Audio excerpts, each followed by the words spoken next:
अस्सलाम वालेकुम friends, welcome to GH sports.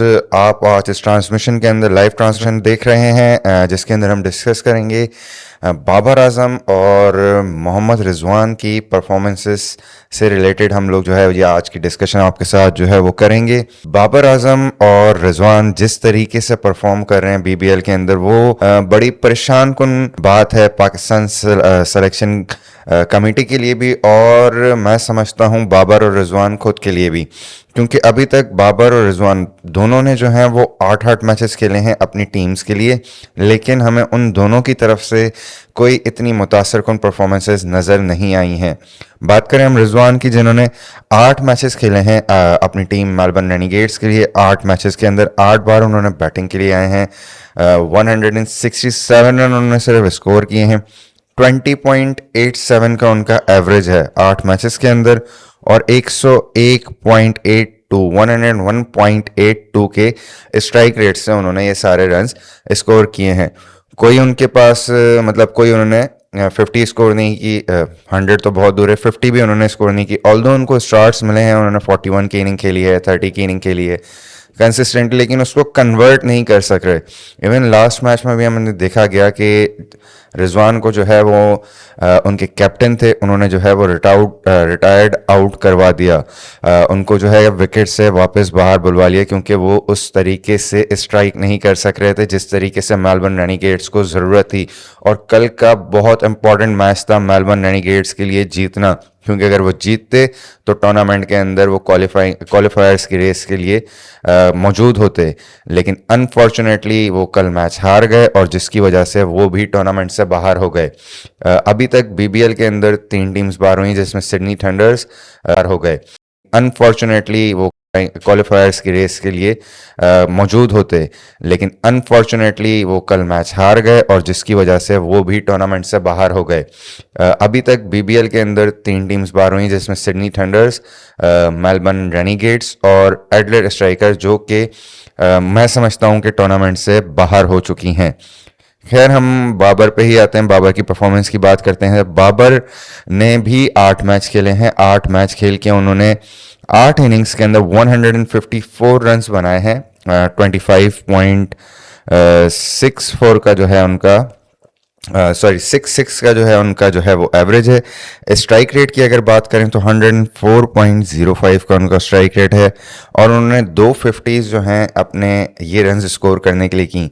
तो अगर हम इन दोनों की परफॉर्मेंसेस उठा के देखें और इन दोनों की परफॉर्मेंसेस के ऊपर बात करें, तो ये दोनों हमारे जो हैं मतलब सुपरस्टार हैं, और हम चाहते थे कि इस बीबीएल में जाएं और परफॉर्म करें। इवन बाबर आजम, जिनके लिए सिडनी सिक्सर्स वालों ने एक पूरा स्टैंड बनाया, उनकी फैन फॉलोइंग इतनी थी, वो भी अभी तक हमें जो है इस टूर्नामेंट में कोई ऐसी एक्सेप्शनल परफॉर्मेंस करते हुए नज़र नहीं आए। ऑल्दो उन्होंने 250 स्कोर की हैं, और उन दोनों इनिंग्स के अंदर वो नॉट आउट आए हैं।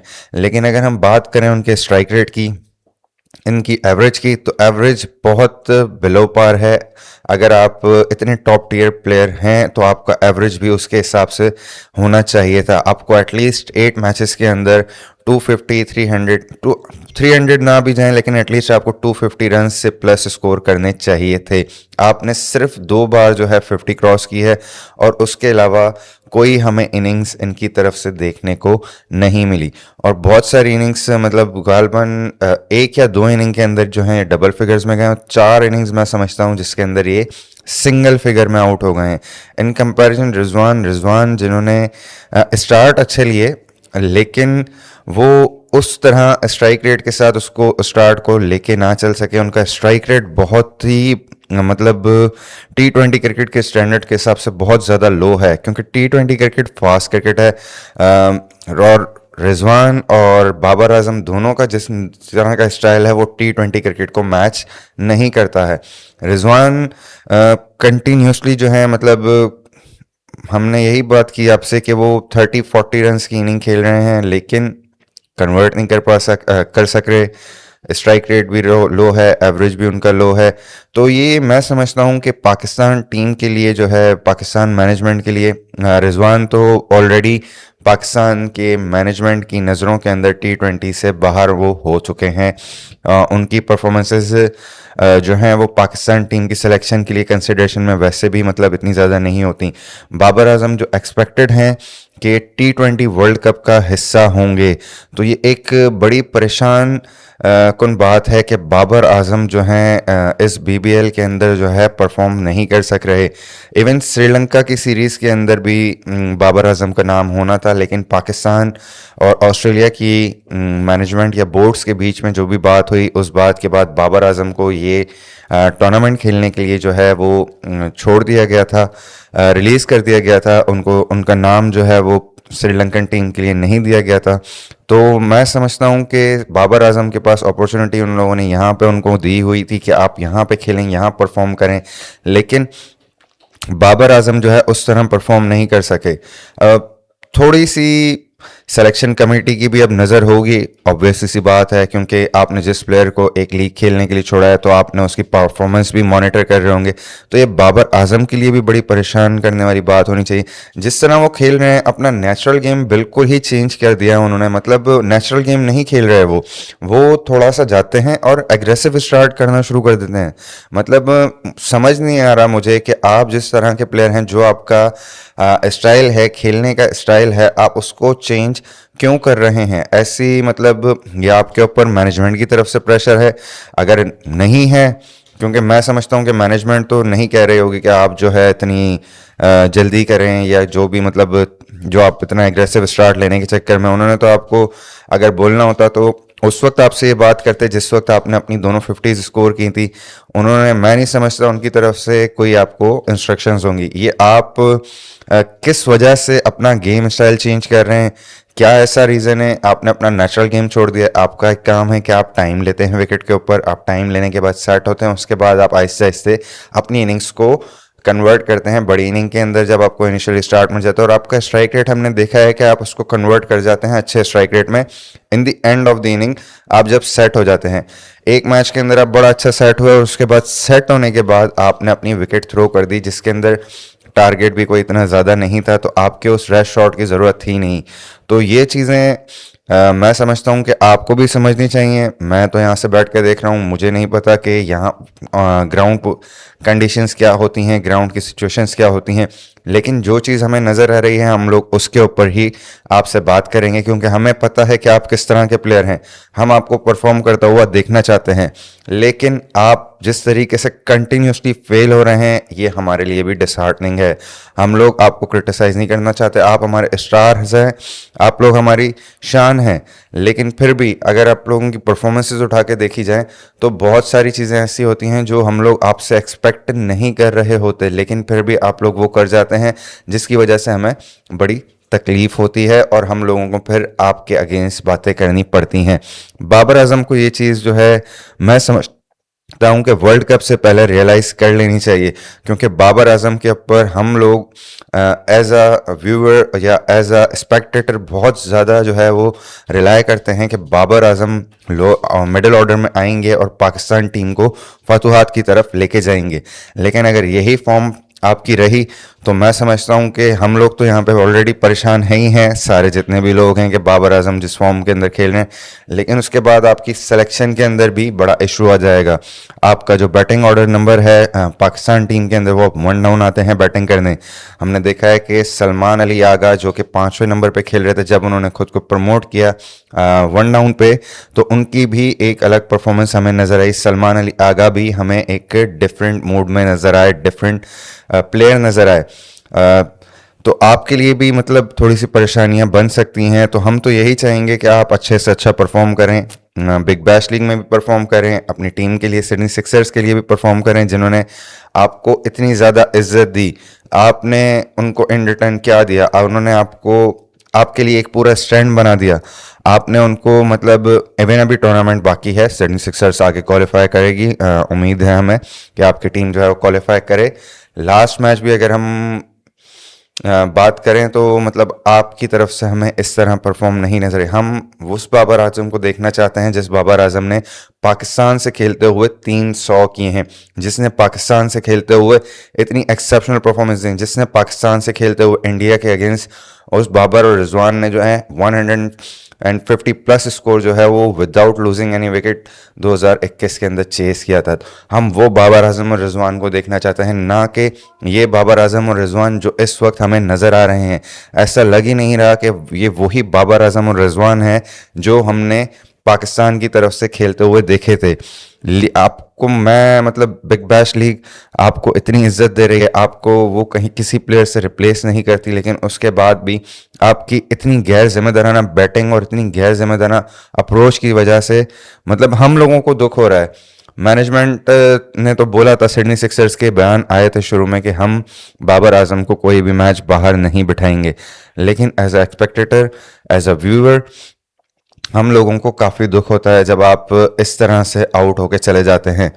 हम लोग तो आपके लिए बस यही दुआ करते हैं, अब आप लोग को जो है वो थोड़ी सी जिम्मेदारी लेनी पड़ेगी, आप लोगों को थोड़ा सा मैच्योर होने का वो करना पड़ेगा कि आप मैच्योर हैं, आपको अपना वर्थ प्रूफ करनी पड़ेगी, आपको अपनी ये आप लोगों की इस तरह की परफॉर्मेंसेस होती हैं जो दूसरे लोग जो हैं, इवन हम भी जो हैं जो क्रिटिसाइज़ करते हैं वो आपकी, अभी आप अगर स्ट्राइक रेट्स की बात करें, मैं बाबर रिजवान दोनों से मुखातिब होकर मतलब इन दोनों की आपको परफॉर्मेंसेस का बताऊं कि इन दोनों की अगर स्ट्राइक रेट्स की बात करें तो एक के बाबर की स्ट्राइक रेट है 101 का, और सॉरी बाबर का स्ट्राइक रेट है 104 का, और रिजवान का स्ट्राइक रेट है 101 का। एवरेज भी आप लोगों की मतलब एक्सेप्टेबल नहीं है जिस तरह के आप लोग प्लेयर्स हैं। तो मुझे नहीं पता कि आप लोगों के साथ इस वक्त क्या सिचुएशन है, आप लोग इस तरीके से जो है वो किस वजह से मतलब ऐसा क्या आप लोगों के ऊपर प्रेशर है जो आप लोग सही तरह से परफॉर्म नहीं कर सक रहे, आपके ऊपर आया कि मैनेजमेंट की तरफ से प्रेशर है। रिजवान की मैं सॉरी बाबर आजम की मैं ज़्यादा बात करना चाहूँगा क्योंकि बाबर आजम को फुल अपॉर्चुनिटी मिल रही है, एज अ ओपनर वो आ रहे हैं टीम के अंदर और उनके पास पूरा टाइम होता है, 20 ओवर होते हैं, लेकिन पावर प्ले को कैश करने के चक्कर में वो अपनी, हमेशा हमने देखा है कि विकेट जितने भी मैचेस हुए हैं वो अपनी विकेट लूज कर रहे हैं। अगर आपसे ओपनिंग नहीं हो सक रही, आपको कोई डिफ़िकल्टीज हो रही हैं कि आप ओपनिंग के अंदर आके जो है वो पावर प्ले कैश नहीं कर सक रहे हैं, तो आप अपनी मैनेजमेंट से बात करके आप उनसे ये रिक्वेस्ट कर सकते हैं कि भाई आप मुझे वन डाउन भेजें, मेरा जो नंबर है जहाँ पे मैं थोड़ा सा कंफर्टेबल फील करता हूँ। ऑल्दो आपने 100 जो की हैं वो सारी एज ओपनर की हैं, लेकिन अगर आपसे इस वक्त नहीं उस तरह से परफॉर्म हो रहा तो आपको खुद चाहिए कि आप थोड़ा नीचे आके बैटिंग कर लें, वन डाउन पे आ जाएंगे तो भी आपको बहुत ज़्यादा ओवर मिल सकते हैं। किसी ऐसे प्लेयर को ऊपर आप भेजें जो पावर प्ले को कैश कर सके, ना कि आप जो है वो अपना बैटिंग स्टाइल चेंज करके जो है वो ऊपर से मारने के चक्कर में अपनी विकेट थ्रो कर दें। तो आप लोगों की दोनों की तरफ से जो परफॉर्मेंसेज आ रही हैं वो बड़ी जो है वो हम लोगों को जो है उन्होंने उदास कर दिया उन दोनों के, आप दोनों की परफॉर्मेंसेज ने, कि इतने बुरे स्ट्राइक रेट से आप लोग T20 क्रिकेट खेल रहे हैं।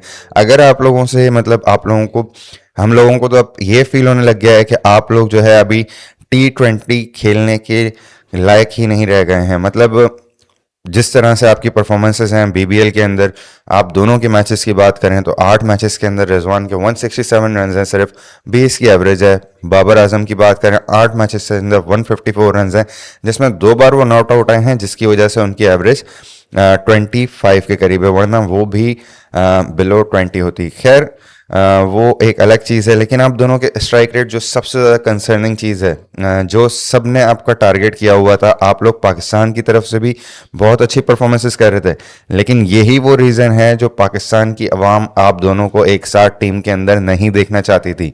आप दोनों का स्ट्राइक रेट, आप दोनों एक ही तरह से खेलते हैं, आप दोनों के अंदर कोई इस तरह की, इतने टाइम से आप लोगों ने अपनी अप्रोच चेंज करने की, बाबर आजम या रिजवान में से किसी एक ने, अब आप लोग इस स्टेज पे हैं कि आप लोग अपनी अप्रोच चेंज कर भी नहीं सकते, या अगर आप करना चाह रहे हैं तो वो उस तरीके से डिलीवर नहीं हो रही। बाबर को हमने देखा कि वो अपनी अप्रोच चेंज कर रहे हैं, लेकिन उसके ऊपर उनकी परफॉर्मेंस पे इफेक्ट आ रहा है। वो जब जब उन्होंने जो है कोशिश की है कि वो पावर प्ले को कैश करने की कोशिश करें, उस वक्त उन्होंने अपनी विकेट लूज़ की है।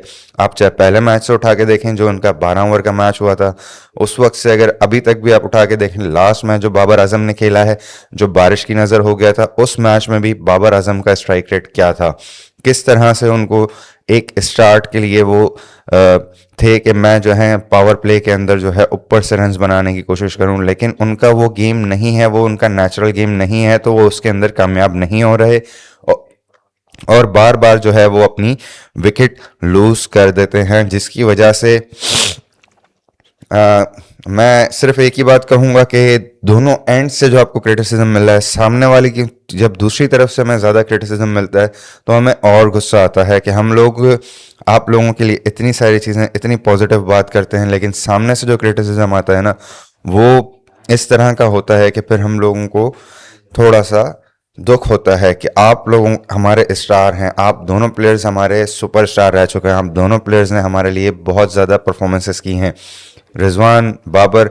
अगर आप लोगों को, हमें तो एक अब इस तरह फील आने लग गई है कि आप लोगों को क्रिकेट से, T20 क्रिकेट से, इंटरनेशनली या लीग वाइज भी आप लोगों को रिटायर्ड हो जाना चाहिए, या अगर आप लोग इस चीज़ को कंटिन्यू करना चाहते हैं लीग के अंदर या कहीं पे भी आप खेलना चाहते हैं, तो आप लोगों को अपनी अप्रोच जो है चेंज करनी पड़ेगी। उसके लिए आप लोगों को एफर्ट्स करनी पड़ेंगी, ग्राउंड के अंदर उतर के मेहनत करनी पड़ेगी, ना कि आप डायरेक्ट मैचेस के अंदर जाके अपनी अप्रोच चेंज करने के बारे में सोचें और अपने आप को भी नुकसान दें और टीम को भी नुकसान दें।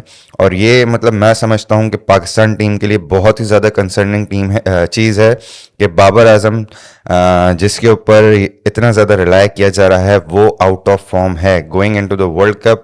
ये एक बहुत बुरी साइन है पाकिस्तान टीम के लिए और हमारे लिए भी।